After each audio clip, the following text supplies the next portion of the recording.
में आपने बहुत सफाइयां दी, लेकिन ये सफाइयां आप देने के चक्कर में अपने आप को भूल चुके थे। ठीक है, अपने आप को भूल चुके थे। लेकिन अब आप बैलेंस्ड हो रहे हैं, प्रैक्टिकल सोच से आपने डिसीजन लिया है, अपने ऊपर ध्यान दे रहे हैं, फैमिली के ऊपर ध्यान दे रहे हैं। ठीक है, बहुत स्ट्रगल किया आपने, बहुत सोचा, बहुत सोच विचार करने के बाद आपके हेटर्स के जीवन में चैलेंज आएगा, अब पलटवार होगा।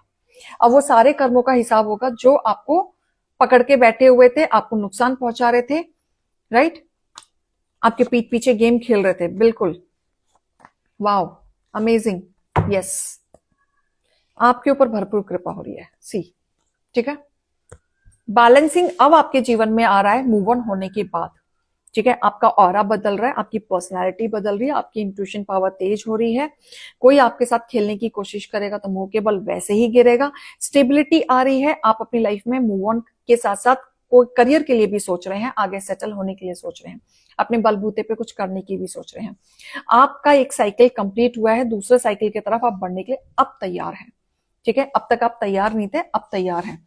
तो कहीं ना कहीं चीजें अब आपके फेवर में आते हुए दिख रहे हैं। जो आपके हेटर्स जो भुगतने वाले हैं, सबसे पहले वो भुगतेंगे फाइनेंशियली, फिर दूसरी चीजों से भुगतेंगे रिलेशनशिप। जिस रिलेशनशिप में वो कांटे बने हुए थे, उनकी रियलिटी सामने आएगी, उनकी सच्चाई सामने आएगी।